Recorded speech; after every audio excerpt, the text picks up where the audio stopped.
Hello everyone, thank you for having me. I'm very honored to speak in such a contest. My name is Jade Piaia. I'm a postdoctoral researcher at the Visual Design Research Lab at the University of São Paulo, School of Architecture and Urban Planning in Brazil. I will present today a part of the results of my current research supervised by Priscila Farias, who is an associate professor and the coordinator of the Visual Design Research Lab at the University of São Paulo. And it is about Hennies Brothers Letterpress printing shop, printing outputs and typographic repertoire from Germany to Brazil. A brief introduction. The first printing presses were officially established in Brazil in 1808 in Rio. Printing in São Paulo city started in 1827 and expanded in the late 19th and early 20th century, setting the city as the main Brazilian editorial and print center. Many of the early São Paulo city print shops were founded by German and Italian immigrants and produced printed artifacts aimed at immigrant communities, particularly around the turn of the century. Typographia Hennies Irmãos, or Hennies Brothers Letterpress printing shop, is an example of this.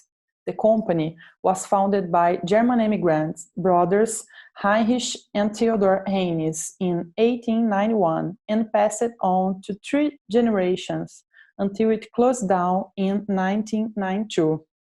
The Hennies brothers, then around 20 years old, arrived in Argentina, coming from Bremen, Germany in 1888 and came to Brazil soon after. This research aims to uncover the company's typographic repertoire, investigate its origins and influences during its centennial trajectory, and to contribute to studies on graphic memory and material culture within these geographical and temporal boundaries. The company went through different corporate compositions, which was reflected in the company's nomenclature, starting activities as Hennies Schultz and Company in 1891, and in the next year changed its name to Hennies and Vinegar, and then to Hennies Irmãos, or Hennies Brothers, having Heinrich and Theodore as the only owners. In 1925, the company's name was changed to Hennies Irmãos and Company, and then to Hennies and Company, which remained in use until the company closed in 1992. During the time it remained active, the company was settled in different locations. It started in downtown São Paulo, and in 1906, the company was established in their own building at Riachuelo Street, this building in the picture.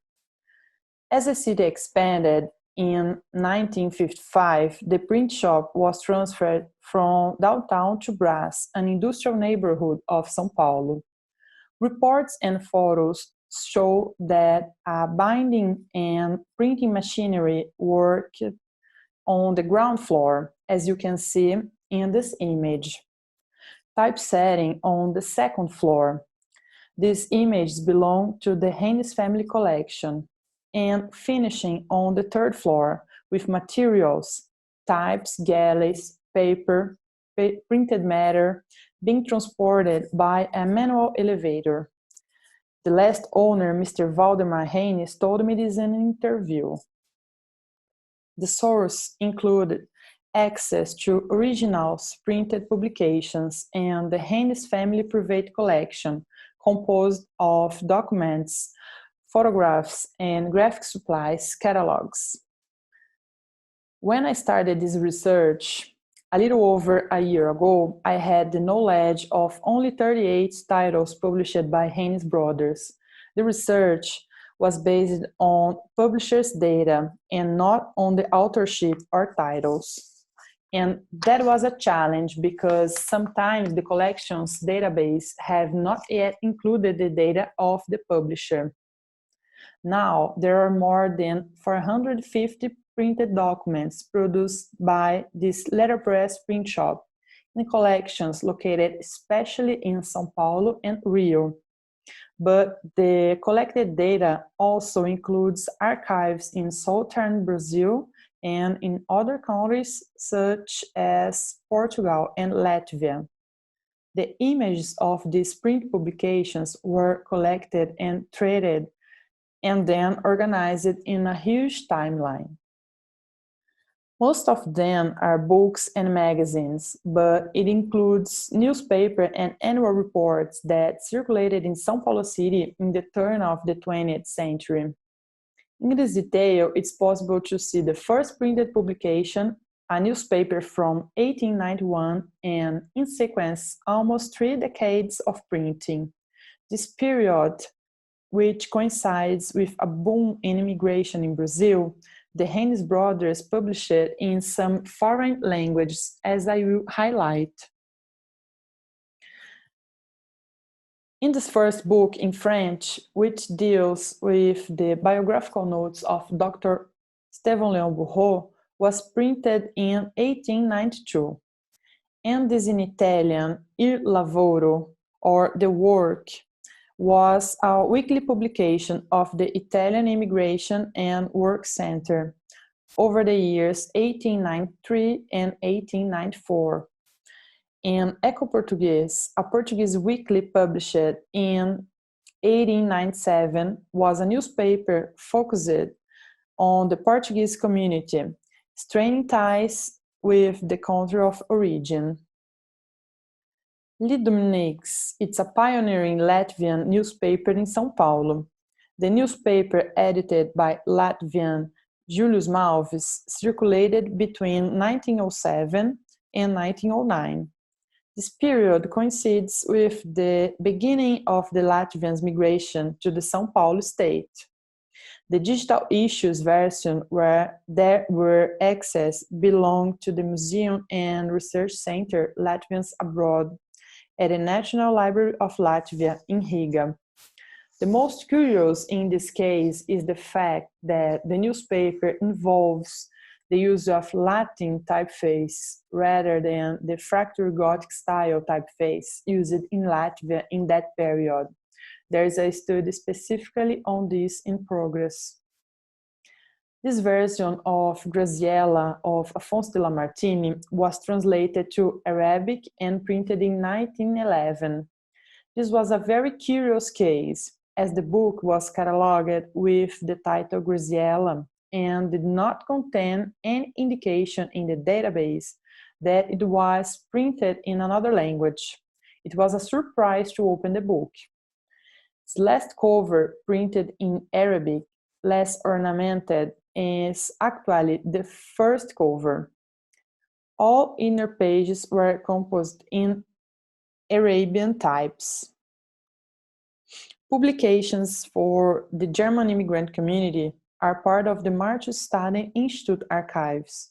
So far, more than 80 publications in German have been found. The publications are mostly related with the education sector and Brazilian and Latin American issues, like these 2 books, and includes Cardo and Recreational Societies, German Society, and in this slide, hospital and church issues. A noticeable similarity between this publication is the presence of frames, geometric or ornamented, with centralized visual alignment elements. Here are the sequence of printing outputs between the 1910s and the 40s, with many printed publications. And here are the printed publications that date until 1964, when the timeline finished. The number of printed publications fell dramatically during this period, which reflected a change in the company's operation, moving to commercial clients over the last decades. The company acted as importer of graphic supplies, machines, and foundry types, printers, producers of ruled paper and bookbinders, being pioneers in embossed fantasy cards manufactured in Brazil. The type specimen of Hennies print shop was provided by the Hennies family for the research. It is undated, but includes typeface from the last decades of the 19th century until 1935, with upgrade marks as glued parts and new pages on clear paper. It has a catalog format with 60 pages. It has samples of 351 typefaces, considering the different weights and sizes. That includes 13 typefaces, refers to wood types, and 3 face-to numbers, 35 line divisors, 6 backgrounds, 22 hands, and 5 emblems. An effort was made to investigate the origins of these typefaces. Did this typeface originally come from German foundries? This investigation included research in type specimens. Especially in this case, an undated Berthold type specimen was consulted at hand, which includes samples of modern types dating from the turn of the 20th century. This type specimen, owned by the Hennies family, kindly provided for the research. It's a strong indication of a relationship of the Hennies brothers with this German type foundry. It is a very large book of almost 400 pages. Visual comparisons made only by observing the originals side by side have led to assumptions that positively contribute to filtering out the quantity of possibilities. With access to high-resolution, full-size images of the typefaces obtained by flat scanner, a comparison was made between the samples, which followed the procedures proposed by the Brazilian researcher Isabel Aragão, 2016. This process was applied to Block, a typeface from Hermann Hofmann from 1908, to check all weights available. Images must be placed in separate layers in Adobe Photoshop software with similar resolution and size, with different opacity. Thus, it is possible to visualize the same layer in both originals, and similarities in design form are made darker by the superimposition of images.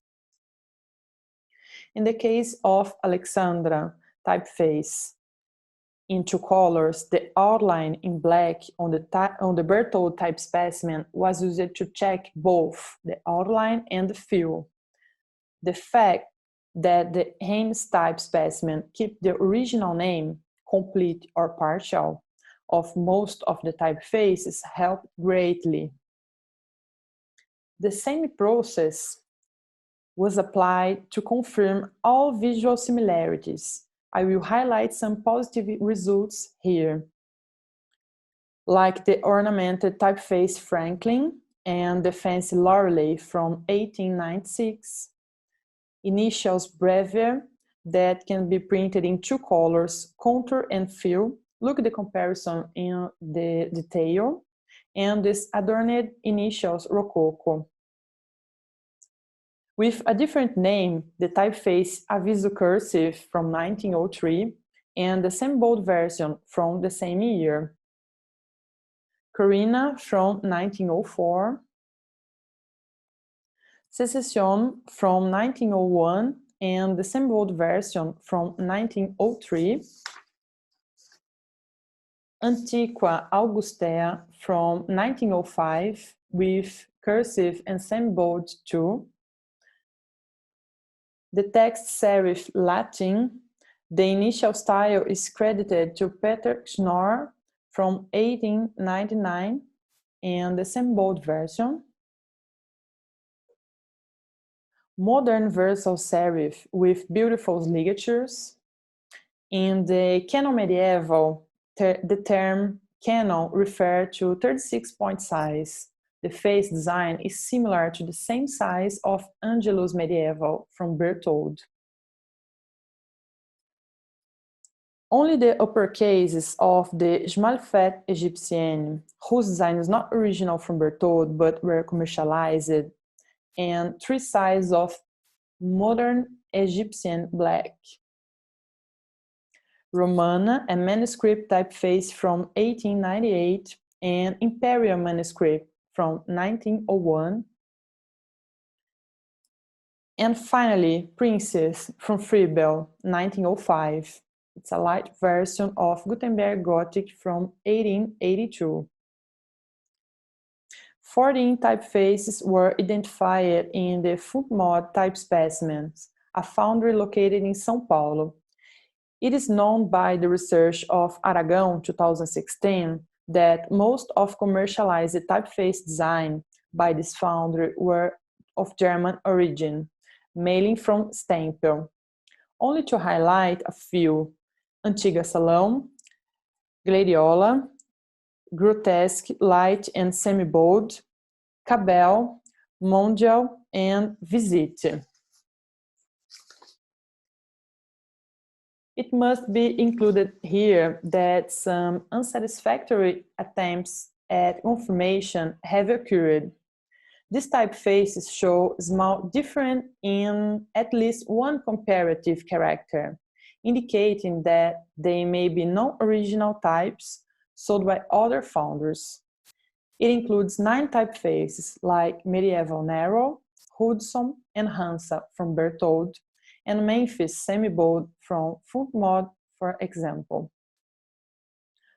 Other types may be from German origin, as they have visual and nomenclature similarities with these foundries: Bauschen, Stempel, Emil Gersch, others from Berthold, Shelton Gizek, and Bruder Butte. And other types may have come from Italy, from Nebbiolo. But until then, I have not found the type specimens from these foundries with enough quality to check and confirm. This research shows that there was a relationship between the Hennies brothers with the European foundries, especially from Germany, that became part of the printing history and printing culture in São Paulo. To conclude, a part of the results of this research are available on the digital platform Typographia Paulistana. Priscila Farias is the responsible for this digital platform, which can be consulted in this link on the top. The platform is a digital archive for the collection of typeface images used by letterpress printers operating in the city of São Paulo between 1827 and 1927. It also includes information about type founders and distributors that were active in the city during this period, like this Hennies Brothers page, addresses of printers and supplies with a reference map to view location, and notes on the people who worked there, where you can find more about Hennies Brothers, among others. And of course, the typeface, letters, numbers, and orthographic signs from the type specimen and other Hennies print production was collected and received a treatment according to the LED visual protocol and are available on the platform. You can see all the typeface characters in real size.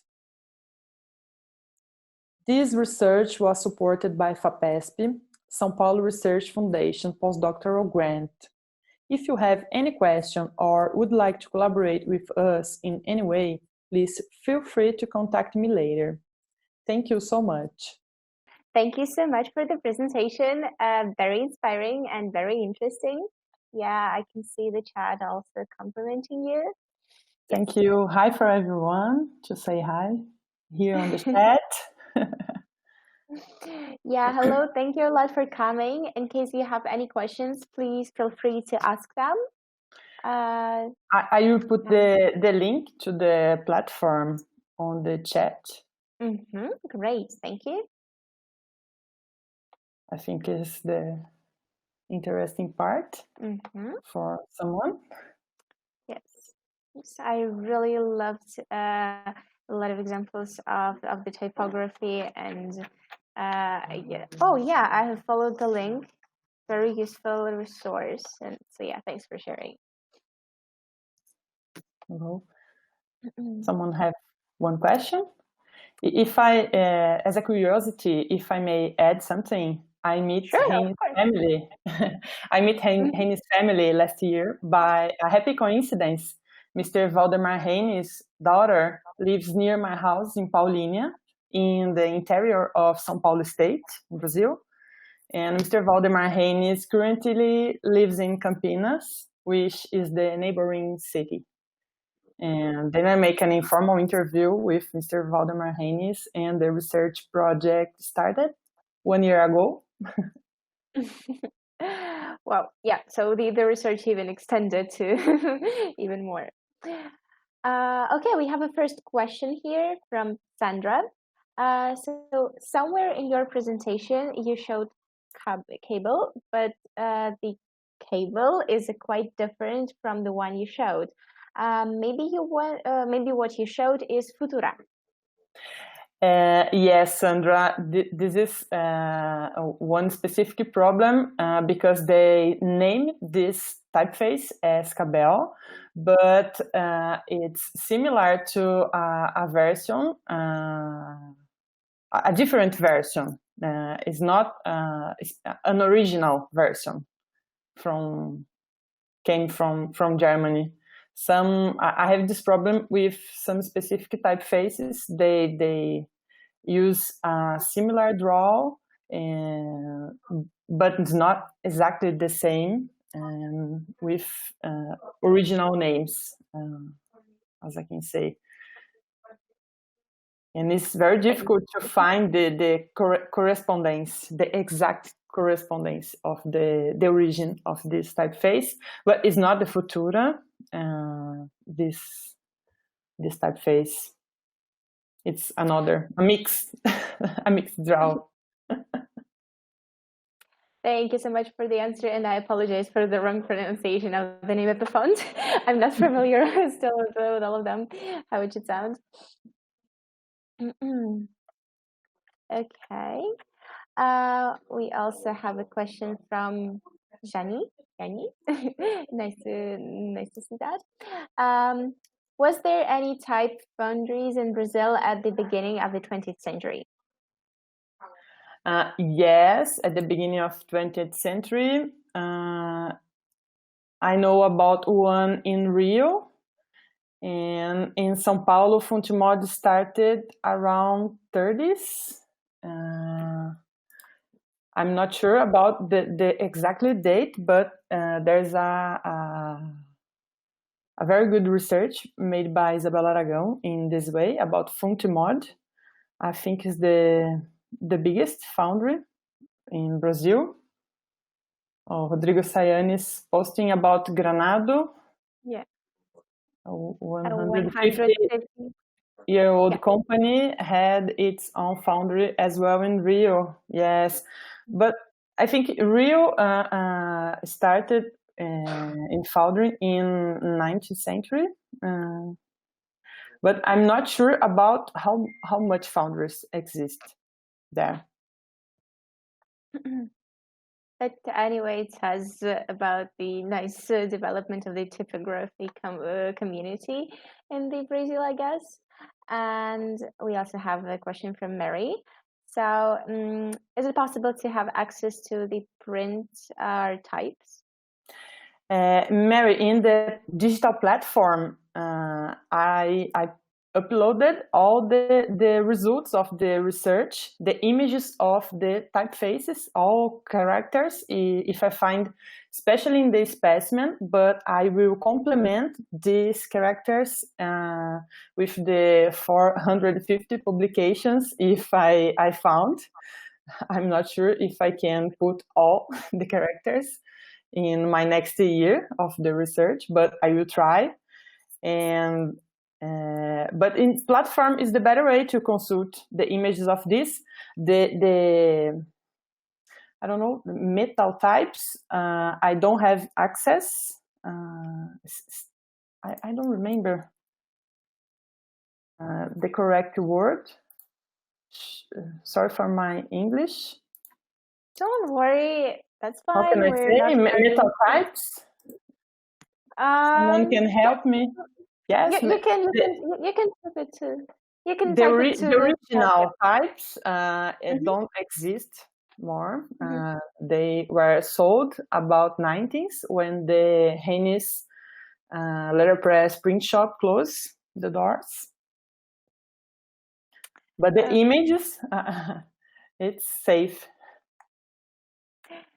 Thank you. And no worries in case you need to check something or to translate something. We're not hurrying, so don't worry and have your time. And we have a question from Rodrigo. So did you find anything on the translation of the typefaces names? Sorry, what? Okay, yeah, here this pre-last question. Did you find anything on the translation of the typefaces names? So Rodrigo, maybe you can specify a little bit. Yes, Rodrigo. I find the correspondence of Germany typefaces when I translate to German. More about the styles, but the most part of the original names it's preserved, and the styles was translated to Portuguese. Okay. Yeah, thank you. Yes, but of course I have. I think my greatest challenge now is will surely to be get images of these specimens and finish the comparison. I have a lot of typeface to compare yet, and they are distributed in collections around the world. I intend to visit the collections of type specimens in Germany, but now with the pandemic, this has been postponed. And I also accept online collection tips. And so far, I have been able to consult the Klingsborg Museum online archives, the typeface cards catalogues, some books and catalogues, including typeface from German foundries, and other digital sources like Letter from Archive, Letter Library, and of course the images shared on Flickr, Typography Guru, and Fonts and News have helped me a lot up to now. But I still have other typeface used by Hennies to investigate. It was not possible to include in the presentation because of the time limit. And it's not all this in this type specimen in the platform. It's another part of my research, another step. And this other typeface to research, I can share my screen at Hangout if you have some interest. I would be very happy to share with you. Yes, but I guess you can do it even now if you feel like that. If you would like to share the second part of the research, we have time. And if you would like to, if the chat also supports, I bet they support. And yeah, I will explain you how to share the screen. It's pretty simple. You just go to the apps on the top bar and you choose the desktop share. And that's it. Okay, it's perfect.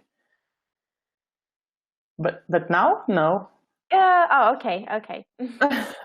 I don't know, because it's another challenge. It's but when this typefaces, if I have the name and I translate to German, it's more easy to research, of course. Because of this, I start by this typeface. And the others, if I have only the image of the letters, it's more difficult.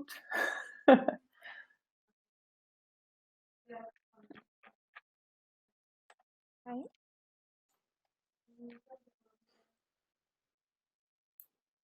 See if someone have more questions. Yeah.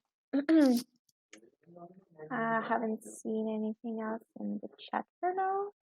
I guess we didn't. No, we haven't missed anything.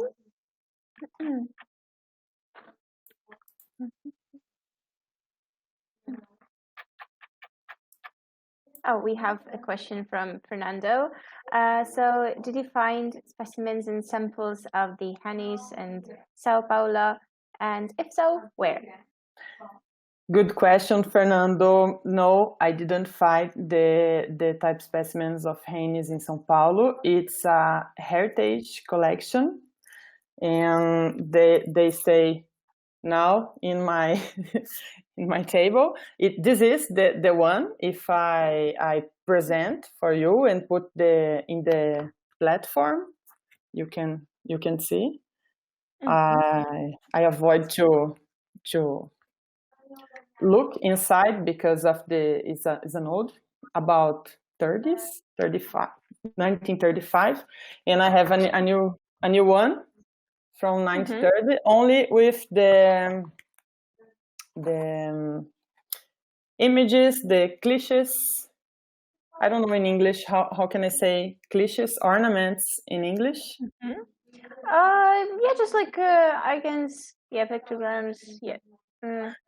This is other next step of the research to collect the data, trade, and put it on the platform. But it's not in any one public archive. And the Berthold type specimen, if I share on the presentation, is the same.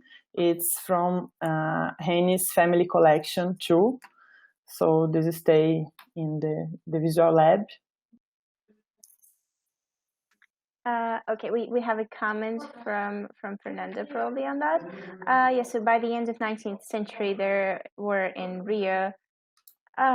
No, sorry, I'm not, I will not be able to read that. Yes, about the foundry Henrique Rosa in Rio I think is the most famous foundry, and Fundição Arding and Filho. Yes, and yes, I know about this two one. Thank you, Fernanda, for remember me. When I present, I forget the names. You mentioned that that book you have just shown from 1930s. I just wonder for my purposes, where can people I don't know, where can you get the access to such materials, and how can you purchase them? Because usually what can be presented in the libraries, it's not for the it's not for buying. So where can you find such materials for maybe for further researches? Oh, it came from Hennies family. It's a particular collection. Okay. Yes, you understand this? And Mr. Valdemar Hennies give me just 2 books for the research.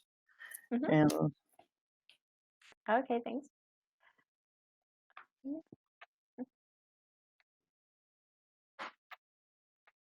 Thank you, Fernanda, and thank you, Fernando. The name is similar and say yeah. We need to mix up. I've known them to be called cuts or electrotypes. The illustration. Oh, okay. The illustrations. Okay. Very good. Sometimes difficult to translate some specific terms. Yeah, terminology and vocabulary is a tricky thing. Yes, it is difficult to research in international archives. Yes, in Brazil we say clichés from all of these examples. In the future, these images will stay at the Typographia Paulistana platform. Thank you, Felipe. Felipe is a teacher, my colleague. Oh.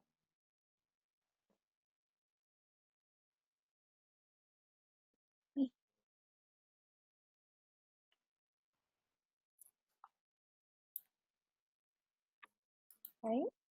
More one questions? Oh, more one. Yeah, I see something. Oh, compliments, and more compliments. Oh, that's never extra.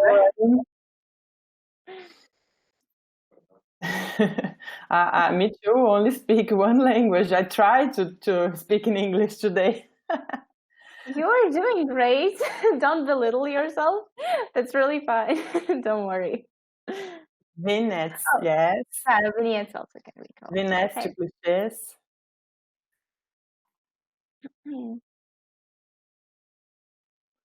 So enjoy the platform. Yeah, thanks for sharing the link. Thanks for sharing your research. And okay, in case in case you would like to, we have a question. Another one. Have you found an online source for type specimens you would recommend? Yes, I say in a fast way, but it's very hard.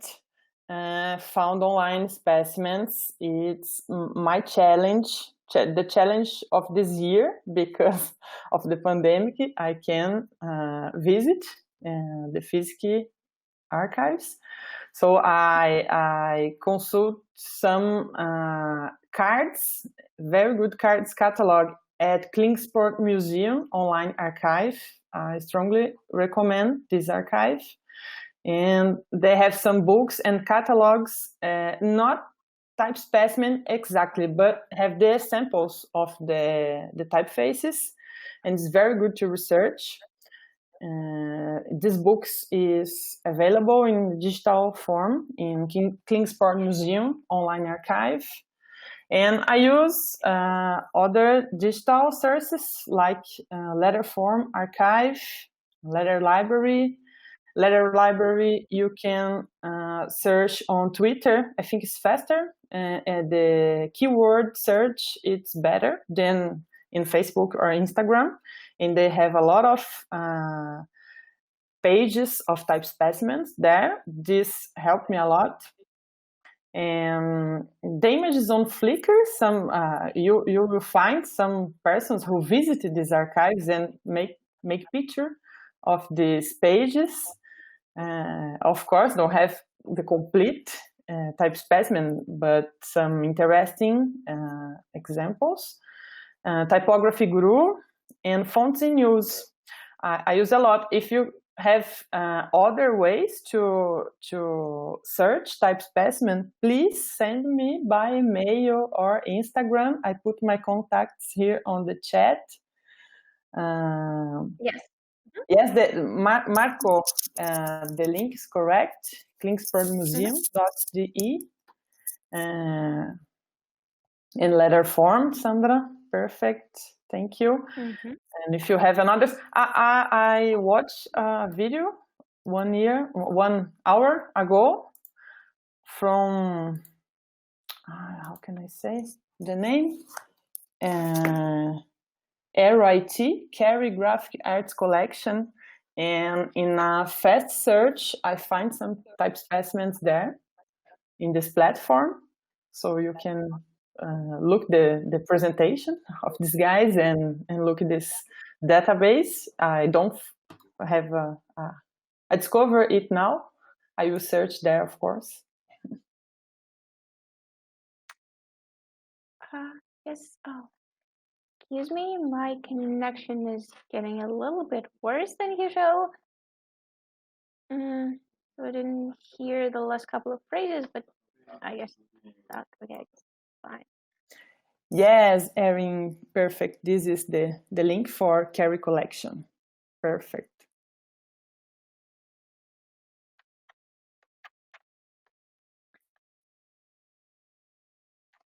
Yeah, wow, so many resources, such a great exchange. Newberry Library in Chicago. Oh, thank you. I will save this name. I know about a lot of archives, but don't have a digital consult. Only presential consult. And I don't know when it will be possible. yeah, I guess for now you can go only with the virtual ones. Yes. By the way, I wonder, yeah, probably that's way more difficult to make researches and to I don't know, find the access to the information now online. But are you going to continue in the further months to do something else, or yeah, maybe you would like to wait until you get the access to the resources which are more convenient for you? No, I'm continuing because I have a lot of things to do, like put this data on the platform. This is about 50 pages on new data. I will continue research in these 2 new archives, Carrier Collection and Newberry Library. And I'm always try to find new digital libraries, especially in German, because I imagine the typefaces came from German in the last of 19th century. And I have more 1 year to finish the research at least. Okay, then we will be waiting for the update. Yes, I will have updates next year, of course. Jade, Music Studio. Okay. Jade, thank you so much for the discussion. I'm really glad that we have exchanged so many resources here. I hope that they will be useful for you, that you will check them out and you will find what you're searching for there. Yeah, interesting museums. Oh. Thank you, Marco, for this link. Yeah. I had visited this link until I will write from them. Yes, so in case you would like to share a little bit more of your research, as we said, you can do it in the Hangout room. Desktop sharing, also pretty easy thing. Just go to the apps. And yeah, I wish you all the best on the further sessions. We're going to have one of them pretty soon. So yeah, I'm stopping the recording now.